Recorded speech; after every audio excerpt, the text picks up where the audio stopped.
should be live on Instagram. Good evening, good afternoon, good morning from wherever you're watching on this fine Sunday evening. Let us know if you watched the Bahrain Grand Prix, which just finished. I was just discussing with Marcel about that, and let's go over and just look at some results whilst we wait for other people to join the session. We had Piastri, who pulled it off today. And Marcel, I think that was well deserved from him. You could see that coming from yesterday. Oh, absolutely. He was flawless, really flawless. You know, since Vettel left, I haven't really had a favorite or a driver I'm really supporting in F1. But Piastri, man, he's becoming quite likable. You know, he's quick on track. He does his talking on track. Humble guy, and he's doing all the right stuff. I mean, Lando, on the other hand, you know, I feel that I don't know, he's maybe got too much on his mind, or he's trying too hard at times. But yeah, it'll be interesting to see where this championship goes this year. What are you expecting, Marcel? 2 fingers in the nose for Piastri. That's a Dutch say. Yeah. And what's the translation for that? Literally 2 fingers in the nose. You don't have to do anything else but put your fingers in your nose and you still win. Amazing. Well, they got the car, and let's see what Ferrari can obviously do. That's your team that you're supporting. I just noticed then it's Lewis who finished 5th in the end. So good recovery. Yeah, and a really nice overtake on who was it? I'm an old guy. I don't remember everything. I think he was. I'm trying to figure out. I know which one you're talking about. So much happened in that race, but he held it together. And I was doing things meanwhile. I was uploading old karting movies from myself. Well, that's exactly what we're here for today, and we're looking forward to getting stuck into quite a bit of footage that our drivers on the academy got. Marcel happily broke his PB, which we're going to get to. We're going to go through his footage first. Hopefully, Ethan, who joins us later, we're going to cover turn 7 at the Idaho track. He put a comment and some footage about that. Sam, I doubt he's going to be up because apparently it's 4 a.m. in Australia on a Monday, I think. So I don't expect that. Respect if you do, Sam, as Marcel said. Jeremy, hopefully, to round off the session. And if we have time, we're going to go through Jacob's footage and address Nathaniel's question, hopefully. Good evening, Nathan. Ethan, welcome back to Track Help. If you can hear us, just put your mic on. Oh, hello. Can you hear us, Ethan? Let me just share my screen over here. I can hear you, Ethan. Can you hear us? Oh, yeah, I can hear you. How old are you, Ethan? Welcome back to Track Help. When was the last time you joined? It's been a while, probably a couple months. Yeah, a few months, right? Mm-hmm. Good evening, Jacob. Welcome back to Track Help. Hope you're doing well, Jacob. So, Ethan, what we're going to do today, start off with Marcel's footage. We're then going to go over to yours. You put in a nice description about the Idaho track and some footage as well. And then we're going to round off with a couple of other drivers. Is that fine? Yeah, that works. Yeah. Super. I'm just going to take a question from 705 on Instagram. He's saying, hey, got to drive a Cinemax car for the first time, struggling with finding traction into straights and locking into some high-speed corners. Any tips? First of all, very, very well done to you for taking that step up. It's always an exhilarating feeling once you drive those 2-stroke cars.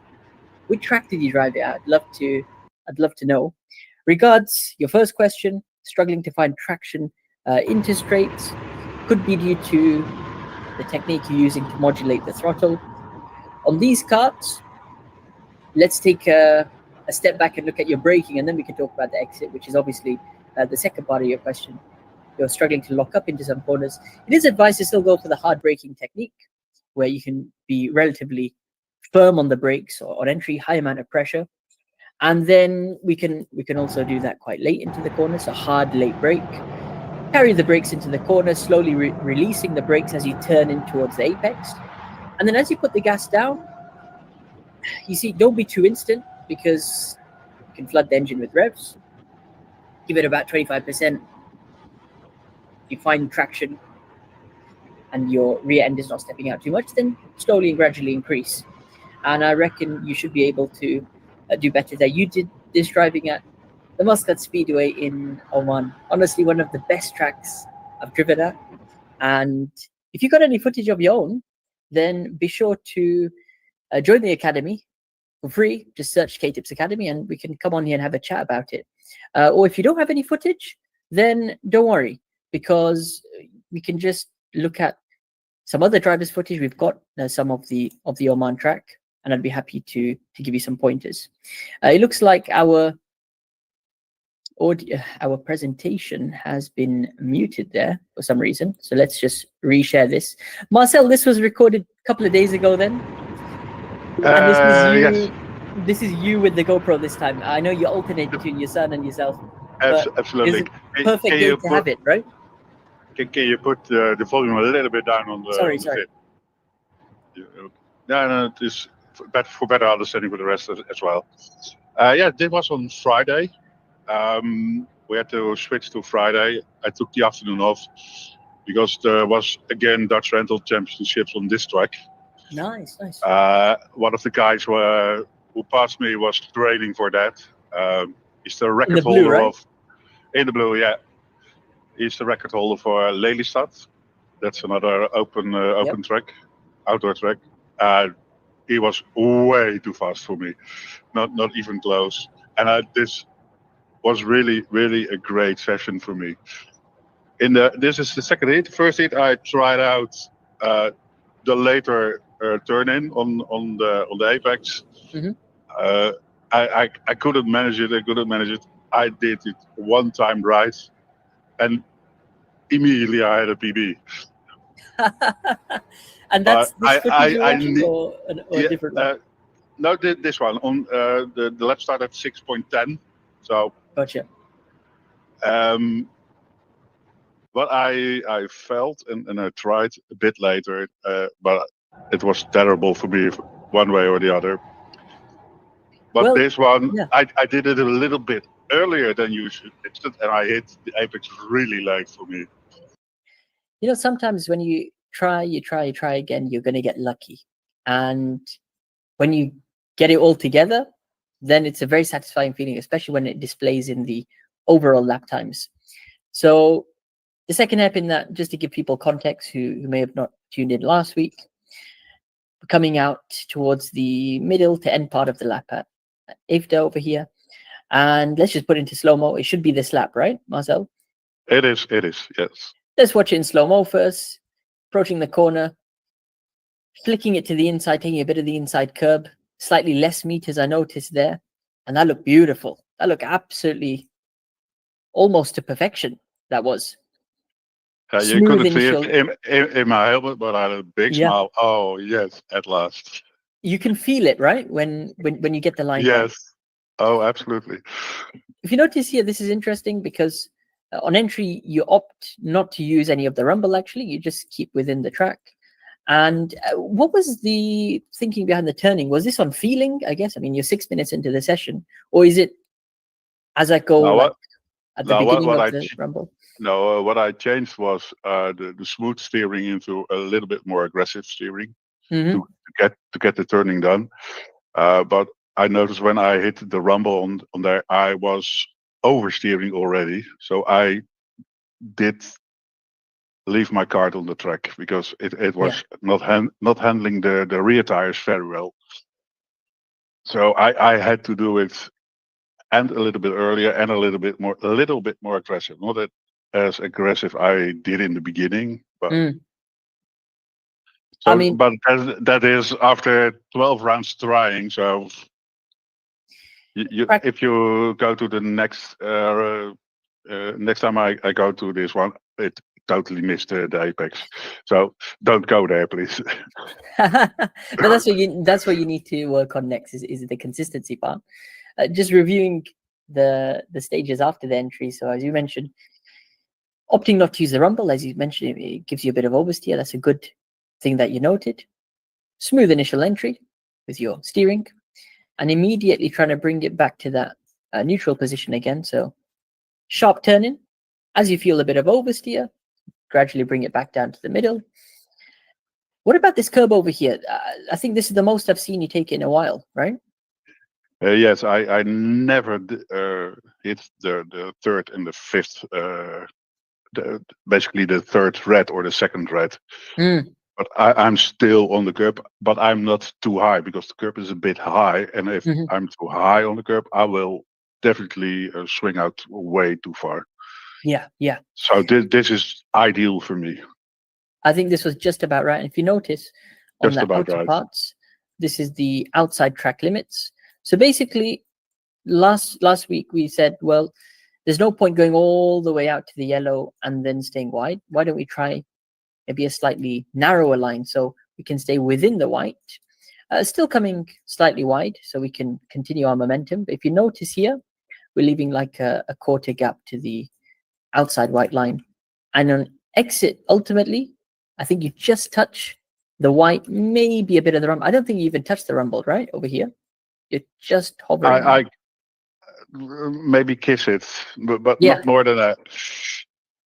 And the kart was still flowing, which is really, really nice. If you notice, there's no stopping, there's no sliding, there's no corrections, right? No, and smooth and almost straight steering. So I was really happy with this run. And that's the most important thing. We have the opportunity to go in slow-mo. I always look for the driver steering first. Are they battling the car too much? Are they overdriving it? Are they doing too many corrections? But here, it was as perfect as you can get, where we go for our initial turn-in, putting in a good amount of force, and then just letting the kart flow as we modulate the accelerator. Again, not getting unsettled by the curb, because we've hit it almost perfectly, where it's not too much, it's not too less.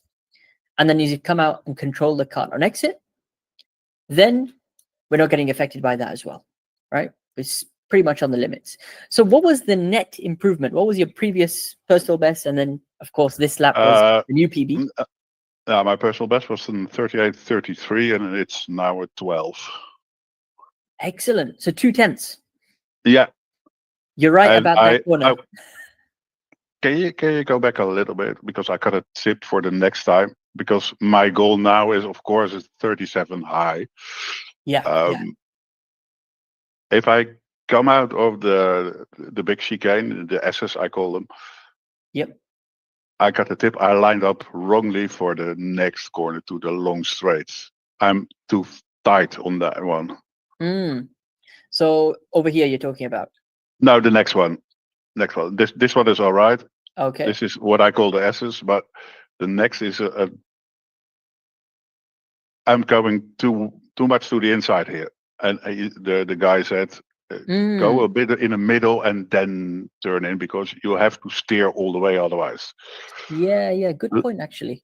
So okay, thanks. That's all I needed to know. But please explain. Honestly, it's a good point you put, because we basically got a double apex scenario here.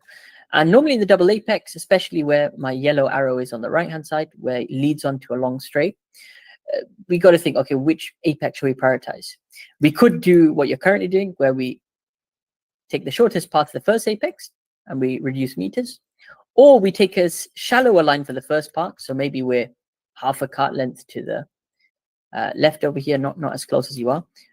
So wider entry for the first one, to then take a tighter apex for the second one. Are those drivers also touching the rumble, or is it just until the white line? Absolutely. Yeah, one will over the rumble, and nice. The idea behind it, he told me, was you're slow because of the S's, because of the big chicanes. You're slower. You build up revs already. Yeah. And that last corner isn't that hurting anymore. Here it's about placement of the kart. So we're flat. Just make sure the line is prioritized for the second apex, and try that out. What I would do is keep everything the same in the next session that you go, and then for that session, just change this line for the last couple of corners. See if that makes a difference, and give us some feedback on that. But overall, I do want to look at, just as we round off, some example clips of the second hairpin, because now that we've watched the perfect one, I want to see the other laps. Meaning Thank what you. the struggle was, because ideally what we want to try to aim to do is be consistent. For example, on this lap, Way bit of too understeer. off. Yeah. If you notice, you put your input in to the left, which is interesting. Too It looks early. very, very similar. I'm not wide enough already. Also, That's a good observation. These tiny centimeters where my yellow is makes that difference. And I guess here it's about that limit, right? Because the moment you dip over into the rumble, then it's oversteer territory. Whereas if it's wet, I will hit them because they give grip. Yeah. But now it was horrible. But this was really, really horrible. Following lap, let's just take a look at a few more examples. A lot wider this time. Bit of oversteer. I noticed. So that perfect lap, was that flat or was that with a lift? No, that's always flat, that corner. It's always because flat. Because the hairpin before that, you slow down. That's my braking part. Yeah. I need to brake there to get the rotation done and keep on the right side.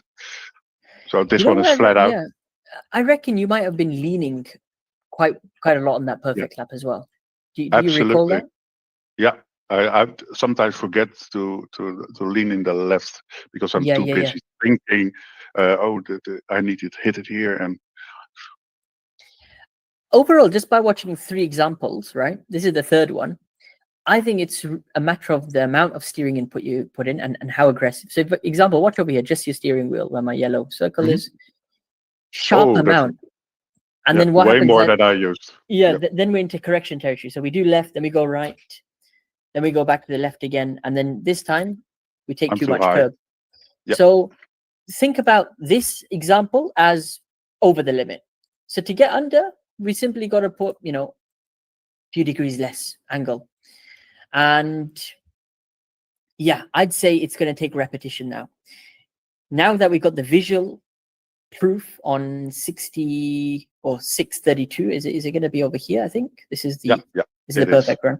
You can literally watch this over and over again, and mentally make some notes, right, and build that muscle memory. Now, of course, doing on the track is another thing, and as you've showed in this session, is once out of 12 attempts you got it.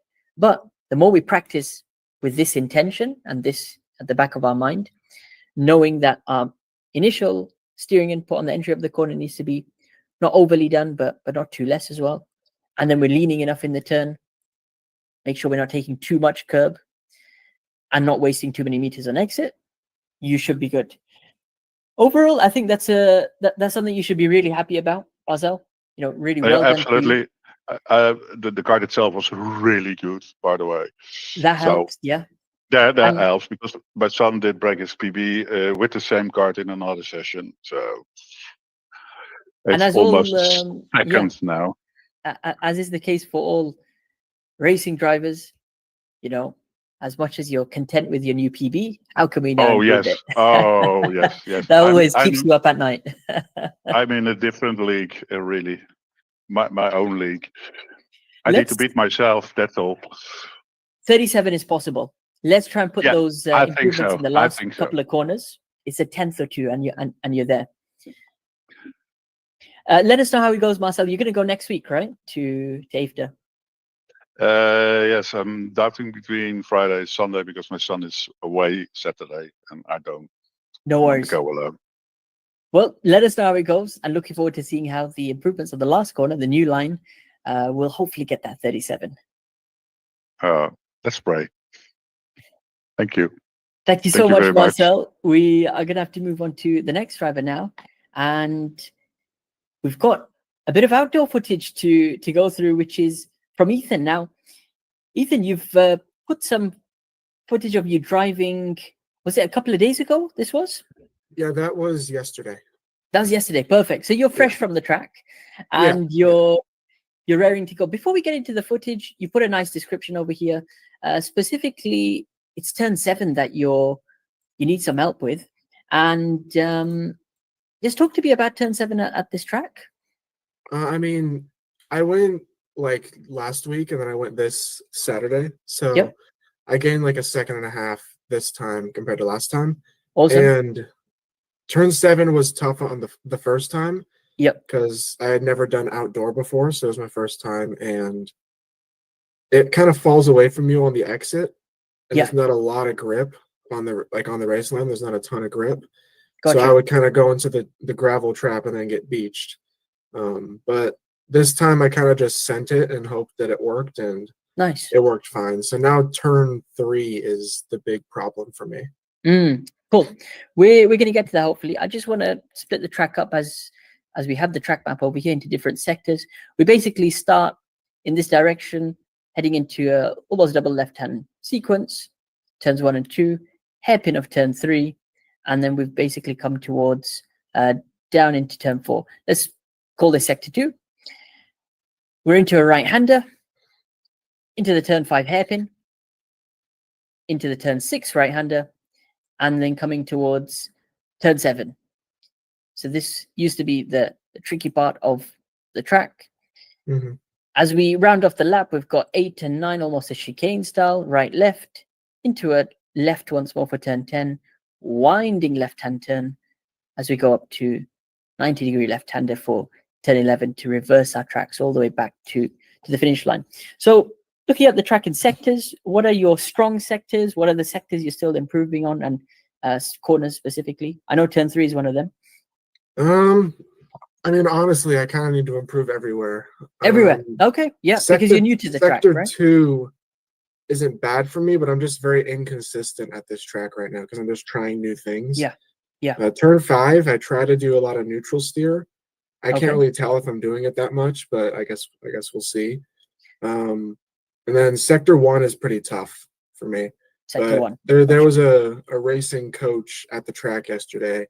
Nice. He gave me some tips about everything, and the footage that you're gonna watch, it was like the first half of the session because my GoPro kind of glitched out, so I didn't really get the full part. But yeah, no worries. The advantage you get of going to these tracks and at different times, you'll be able to meet experienced drivers, driver coach as he did there yesterday, and it's so good to get their feedback because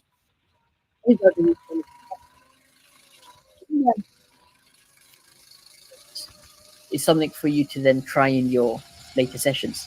Whether it works or not for you, it's always worth trying. But their opinions and tips are always worth trying out. Straight off the bat, what we notice is, you're driving. Is this almost midday or mid-afternoon or morning? It was at 2. It started at 2 o'clock. 2 o'clock. Okay. Track conditions do play a big factor, especially on outdoor tracks. I don't know how many degrees it was. Do you calculate in Fahrenheit? Yeah, it was about 70 degrees Fahrenheit, but it was super windy. 70 Fahrenheit. Okay. Yeah. How many degrees do you reckon that is? I think that's about 21 degrees, which is I don't know. quite beautiful weather, to be fair. Yeah, it was nice, but it was super windy. Currently, what are your timings lap times at after the session? After the session, it was a 1 minute 4.2. Yep. And the fastest time there is like, for my class, is like a 1 minute 1 minute 2. Okay. So a couple of seconds to gain there. And the thing is, because it's a new track, got to go through things systematically, as we said, sector by sector, and make small adjustments for the different corners which you feel that you need to improve at. And once you can put all that together, then you're going to see some solid improvements. Now, the main thing I've noticed at this track is the usage of the track limit. So we've got a combination of hard curbs and then, of course, gravel, which is, you get punished for, right? If you get stuck in the beach, the gravel, it's almost the session time gone, right? Yeah. This is a typical practice session. So did you have anyone to maybe follow during this time, or you're just there alone? I mean, it was my dad and my brother for the first half, but I'm like 6 seconds faster than him, so it wasn't really that difficult to. But the second half, which again, my GoPro glitched out, so I wasn't able to get the second half. But there was the track record holder. Gotcha. And I followed him a little bit in it. Nice. Yeah, a little bit. It's good to do those things. So as long as you get track time behind some of the quicker guys, it's always useful. Which lap do you think was the 1:04.2? Which That time was in the second half. Okay. Yeah. Quickest lap in this video is approximately on which time you think? Probably about 5 minutes. Yep. Let's The head 1 to minute about 5.2. Cool. I want to go through sector 1, specifically turn 3, as you mentioned, and then we'll hopefully go over turn 7 as well. Just talk me through the location on the track we are. I think we're towards the beginning, right? Of That's towards the end. oh, is that towards the end? Okay, perfect. Yeah. And this is the long left, right? And then final corner that's now is coming? yeah, that's onto the back straight. Cool. Onto the last corner. And then now we got the long run up to turn 1. Let's just see how this flows. Turns 1, 2, and 3. Carrying a lot of speed. It's interesting. You might be using the Birel chassis, which are always some of the nicest karts to go through. And that was our sequence there. So one more time. It's a big bump on the apex. So this is turn 1, technically. Yeah. And turn 2 tightens up, as you mentioned. That's that left-hand hairpin. And this is our turn 3. That's the big bump. And then there's almost a surface change there. So right now for turn 1, how are you attacking it? It's flat out, keeping a bit of distance to the inside. Yeah, to try and open up for the second apex. I like that. And then, turn 3, I asked the record holder, and he said turn 3 should be flat. Yeah. And then turn 4 is flat down to turn 5. So gotcha. A lot of the track is flat, but turn 1 and 2 should be flat. So you can carry more speed up the uphill. Yeah. Yeah, I was worried about crashing, so I didn't really do that much, but flat, that's impressive, to be fair, because especially it's quite bumpy, slightly banked, what I can tell from the video as well. And it is generally a tight corner. So currently, what's the braking or lifting point for turn 2? Is it a brake or lift you're doing? On that one, I just I brake right when I get to the outer curb. Okay. Like right at the edge of the outer curb. And for the first apex, I actually lift. I probably shouldn't lift, but I lift a little bit too early for the first apex. Gotcha. So right now is basically a bit of brake and then trying to bring the cart back to the left-hand side. Turn 3, is that flat or is that a lift? You can take it flat, but I did a lift because I didn't really know how to handle the bump, because I hit it once after this footage and I went off when I tried doing it flat. But, and there's not much runoff, right? You got this gravel over there. Cool. The reason why it's important to connect all these 3 corners together is because it should flow in a certain way. And the exit you get out of turn 2, so over here, how much exit speed we get, will then dictate how aggressively we can attack the turn 3, basically. Because if we're currently braking, for example, as you're doing over here, we're reducing speed, getting back on the gas now. So between the apex of turn 2 over here and up to the apex of turn 3 up there, realistically, we're not going to build up that much speed compared to if we took this whole thing flat out. Flat out is going to take a lot of confidence, I think. Did you speak to the drivers and ask what kind of line they were taking on entry? Were they coming all the way to like the outside and then going flat to the left, or were they going narrow? How did they manage? No, I didn't actually. Yeah, okay. They said that they're just like kind of drifting, kind of. Almost drifting. Yeah. Yeah, but having a bit of oversteer. It's very oversteery. So the second half, I tried leaning to the inside. Interesting. Because I saw in one of your videos that if it's understeery, more rotation outside, oversteery inside. Did it work for you?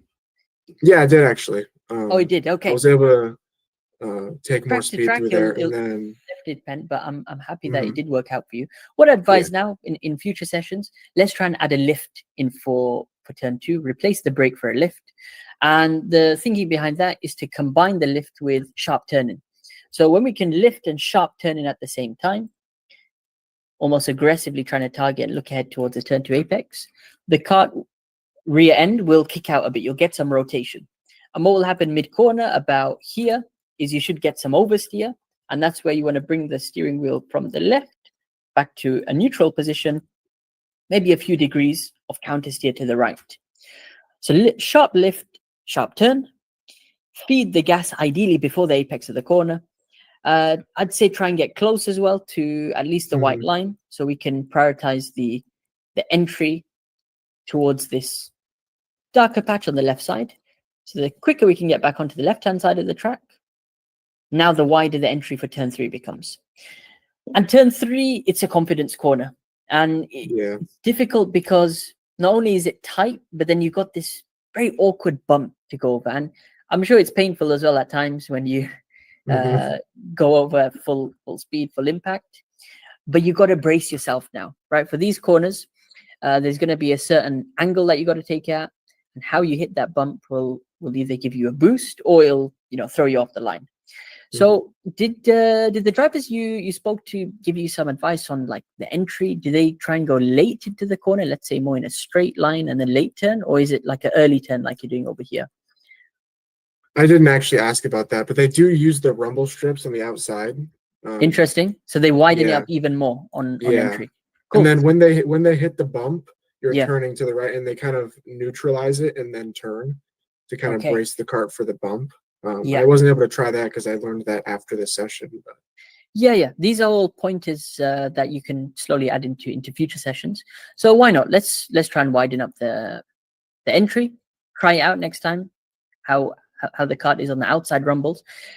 Be aware you have to have a firm grip on the steering wheel because the kart can either go off onto the left into the gravel or just be unresponsive. So firm grip, you're always in control.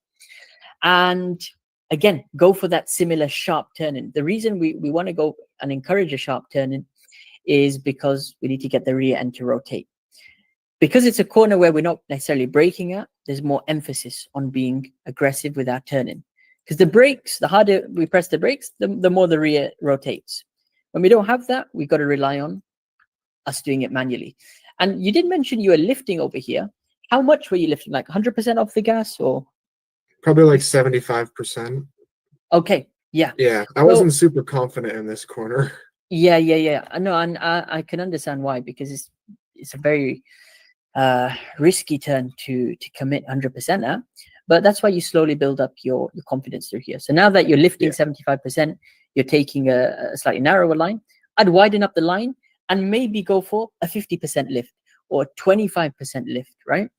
And the idea is if you can combine that lift again with that sharp turn-in, this time I'd encourage you to actually lean out, right? Get some grip on the outside tires and hold steering angle towards the right until you feel rotation, right?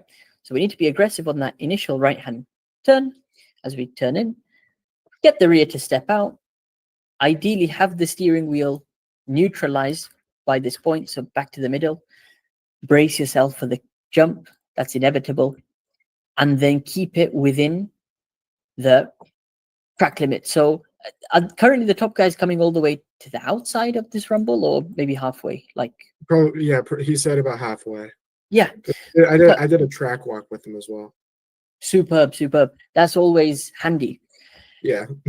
The thinking behind this now is, let's be a bit more aggressive with our turning, so we can get some rotation in the kart. Try to get to neutral steer quickly in the corner because we've gone for that aggressive turn-in, and a little less lifting, right? So right now it's 75% lift. Let's just lift 50%, then 25%. I would also encourage, once you build up that confidence, to then try this turn flat. When you do go for that flat out attempt, it's very important we use all of the track. And the reason why we have to use all of the track then is making the angle of the corner as wide as possible. So when we go flat out, we need to have as much space on entry to then go towards our targeted apex. Any final corners you wanted to cover before we wrap up? Could you just see if I'm actually neutral steering into turn 5, which is the one after this? So basically through the left. Yeah, this is flat. And then it's the hairpin, right? Which is coming up. Awesome. Yeah, right here. This is a very, very tight left-hand hairpin. I oversteered a little bit on that one. Yep, but... I see what you're doing there. Let's take a look at a few Mhm. examples. This is the exit of 3, 4. Let's just see this occasion over here. Braking hard. Yep. I see you're getting some rotation there. Not bad. Let's see the next lap.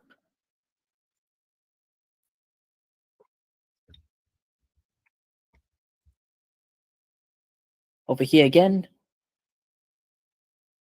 Throwing it in. Interesting. Let's see the next lap.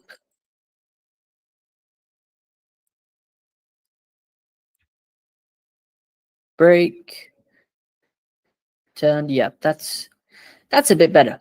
That was a nice example there. So what's happening over here?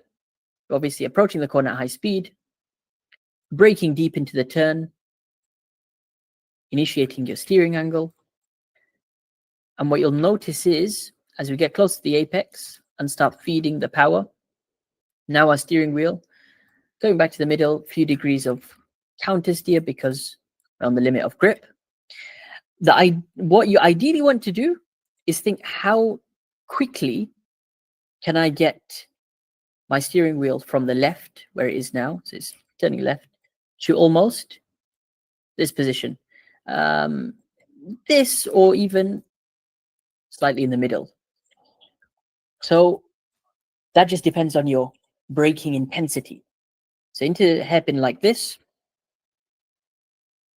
if you can brake a bit later and turn in slightly later, you should be able to do the slowing down early in the turn, pick up the gas early before the apex, and get neutral steer before the apex as well. Try that out. I think you're on a good path so far. You've got the general idea based on these different examples we saw. But now it's just about testing that braking intensity on entry. So how quickly can we get the rear to step out? And feel free to, especially on a hairpin, go slightly deeper into the turn and go for a slightly later turn in. When are you going to go to the track next, Ethan? I'm going to try and go this weekend. There's a Excellent. race actually on the 26th, the day before my birthday, and Nice. it's a practice qualifying and then 2 heats. Super. So I'm going to try and get footage of that because my racecraft is not great because I've never really had to deal with that. But yeah, I'm going to try and go this weekend for practice. Definitely. It's expensive.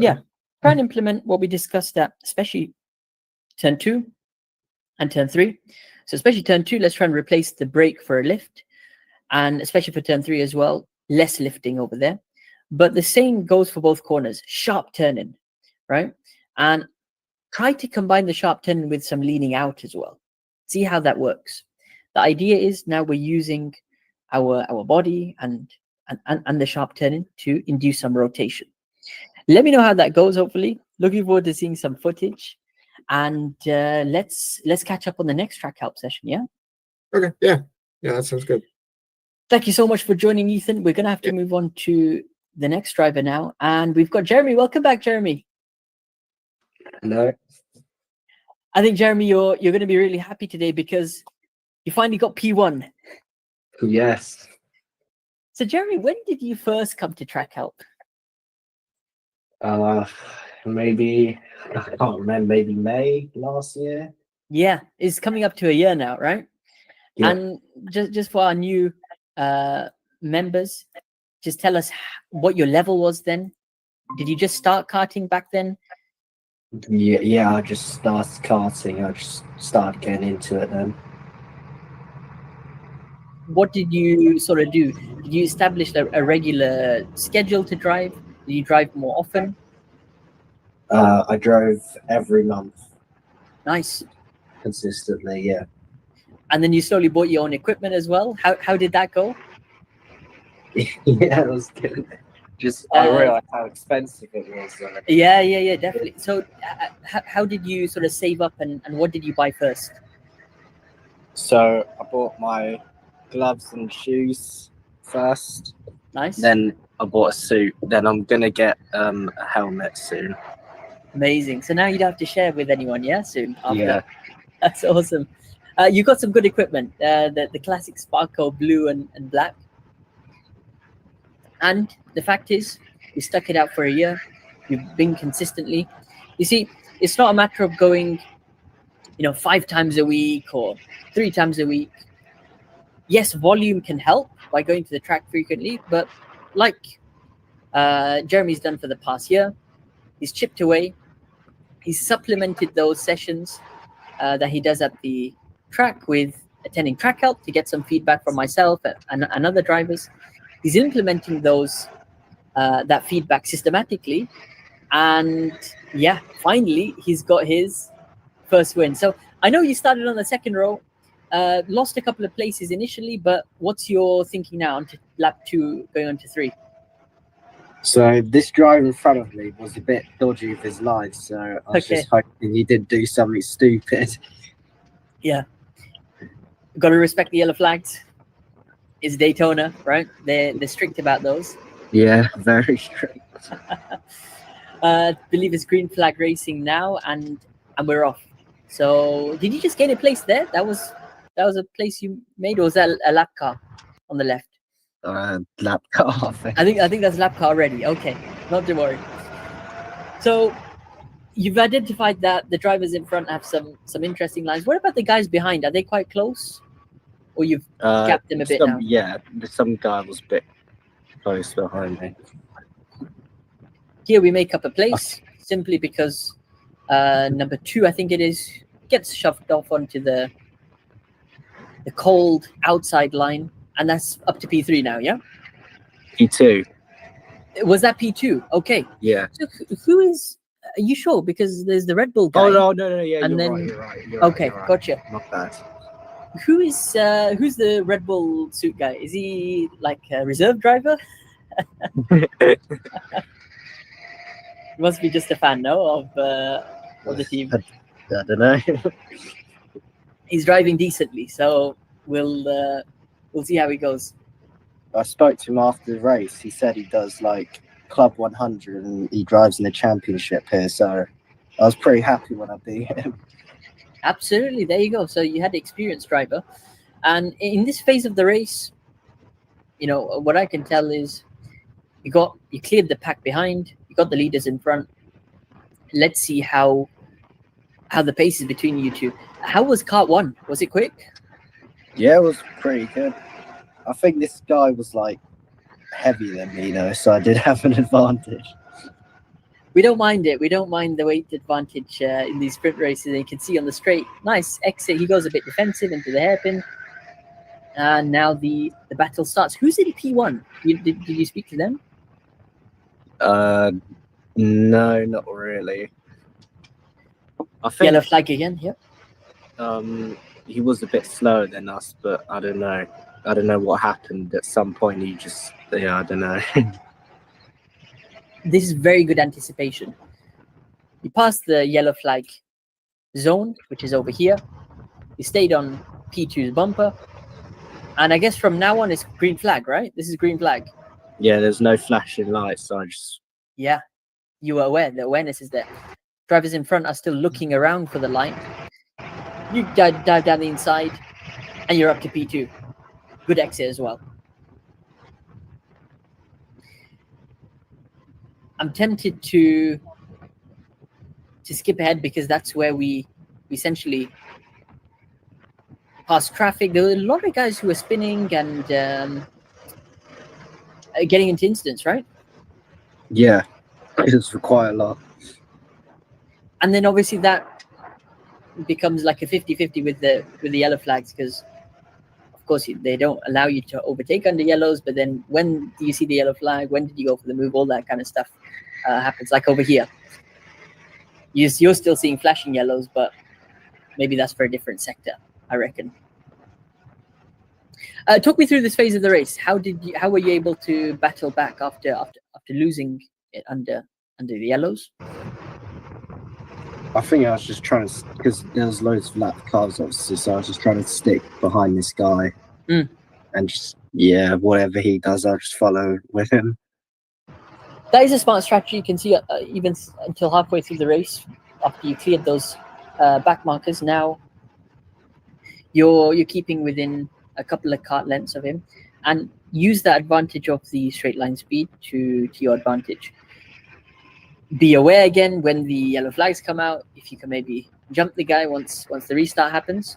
But it's a phase of the race where, yeah, you can get comfortable because you got somebody sort of pulling you along. But then you got to be ready. If there's a chance to overtake, you want to go for the move.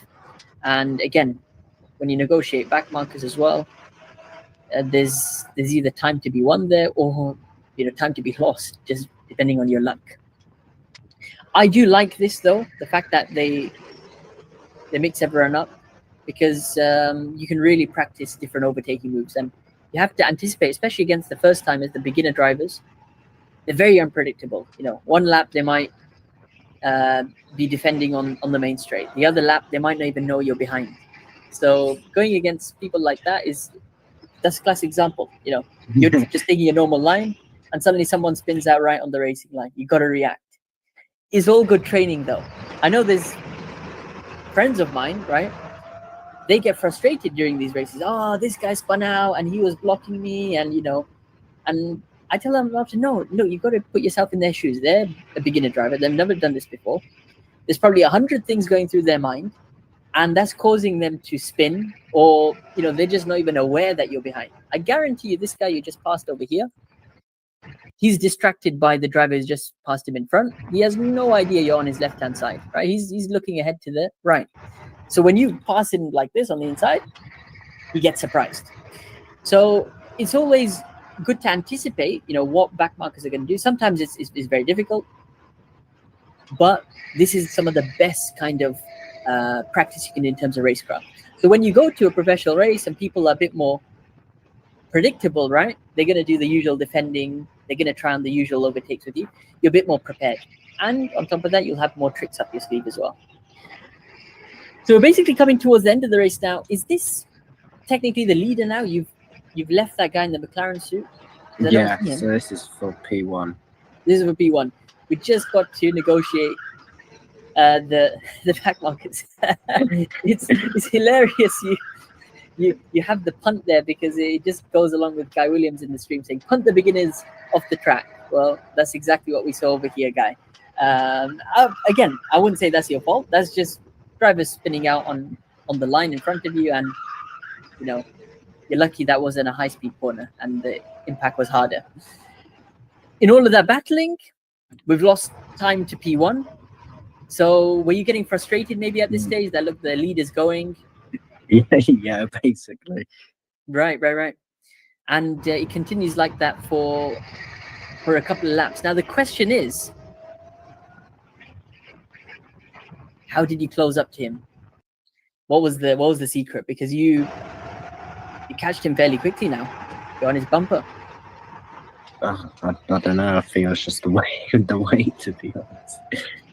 I reckon it's everything balances out. So sometimes you're going to have bad luck with the lap cars. Some laps, he'll have bad luck with the lap cars. You see that in F1 a lot. When there's a battle for the lead, when P1 is passing the lap cars, the gap, they get held up, their lap time reduces. And then when P2 has to pass them, then their lap time reduces. So it sort of evens it out across the race. But yeah, sometimes you can get a bit more lucky than others. And it was, very, very close until the final lap. So here we go then. Is this the last couple of laps in the race? I think so, yeah. Let's see how you bring this one home. It was a close P1 as well, right? Was it like a couple of seconds? Yeah, very, very close. Here we go. Let's watch what happened. Last few laps. I understand people complaining, right, about yellow flags and drivers spinning out, because again, look, we're on like the last lap of the race and we're still having to go slow in these sections because people are spinning out. But that's just part of racing sometimes. So, if you do like the Monaco Grand Prix, there's been times where they've had red flags or a couple of red flags. It's just part of racing, that is. Here we go. Last lap of the race, pretty much. Yeah, it is last lap. Last lap, we got to go for the win and send it. We've got some lap cars in front, going on the inside line. Trying to follow, is that Roberts through? Okay. What did I tell you? What did I tell you about the luck with the lap cars, huh? Yeah. That was the decisive moment. That's crazy. You get past one lap car. And what did I tell you about lap carts as well? Beginner drive, they'll do something completely unpredictable. So he's on the right-hand side of the track. Roberts is thinking, okay, clean move down the inside. Whilst he's thinking about that, 11 just swerves across the track. Bit of space there, maybe. Roberts maybe backing off, and then suddenly 11 locks up his brakes. If you look at that in slow-mo, you'll see suddenly the rear end just flicks out on Kart 11. Boom, he's already going there. And then Roberts can't do anything, tries to take evasive action, and you profit from that. That is very, very well anticipated, I must say. One more time. You'd think, hold on, Jeremy's on the outside line. He's going to get compromised here, but it works to your favor. That's just a bit of luck, I'd say. And luck in racing, you need time to time. I can tell you're really, really happy with that. And why shouldn't you be? You know, it was last lap for the win. You take it when you get an opportunity like that. Grab that with 2 hands. Very, very well pulled off there. Last couple of corners, we've still got yellow flags through that last section. Was it quite cold and slippery, you think, the track? No, it was a bit cold, but not that slippery. No. Checkered flag, P1, Kart 1. We don't mind it. We'll take it. So you obviously did the podium at the end, right? Yeah. How was that? Getting your trophy and I think some photos they take as well? Yeah. Felt good. Felt good, yeah. See, that's the experience you've gained. Now, when you see your progress and then you start getting results like this, it becomes addictive. So now you've had a taste for it. You want to build on that. When are you going to go to the track next? So on that day I went Friday, and I actually went today again. Okay. So I've got some more footage for next week. Yes, please. If you can save that for next week, because we have run out of time now. But Yeah, I'd love to see how you got on in that. Was that in the daytime or also in the daytime? Yeah, daytime as well. Yeah, I think that'll be worth watching. When are you planning to go to the track next? Now, maybe next month. No, yeah, probably again. Yeah. When are the holidays? Are there any school holidays coming up? So school holidays now, then there's one in May. Oh, okay. So you're on break now. Yeah. And is it beginning of May or end of May, the next holiday? Near the beginning of May. Beginning of May. Okay. So the reason I'm asking is karting season is well and truly on, because the weather's getting better now around the world. How is it in the UK now? How many degrees? Well, like last week it's actually been sunny, but I think it's starting to get rainy again. It fluctuates, yeah? Yeah. But generally it's on an upward trajectory. Yeah. There's no snow forecasted yet. that's for sure. You're past those months. Yeah. Basically, people will be coming to the track now. They'll be doing outdoor karting. You'll see Daytona get a lot more busy as well. And these are the times to, race, meet other people, and just connect with different drivers, get some pointers from them, and see if there's any other races that you might be interested in doing. I'd encourage you to go for those as well. Yeah. All right. Looking forward to catching up next week, Jeremy. We're going to have to round off for today's session. Thank you all so much for joining. Many people have asked how to join this discussion. Type in the KTips Academy on Google, and it's free to join. When I admit you in, you're going to get access to our weekly sessions like you see over here, where you can put a track map, some footage, and a short description of what you want me to review with you. Jacob, I believe we're going to have to leave his for next week, but you can see he put a personal best in by almost 2 seconds. So well done to Jacob. We've also got a couple of resources you can use, such as our fitness and karting assistant to answer your questions instantly. So head over to the KTips Academy. It's the place to be now that karting season is started, well and truly on around the world. We're thinking of adding a Saturday session as well, which will be at an earlier time. So if you're in a different time zone, you'll be able to join Track Help then. Until next week at 6 p.m. GMT, we'll see you all then. Take care, everyone. Good night.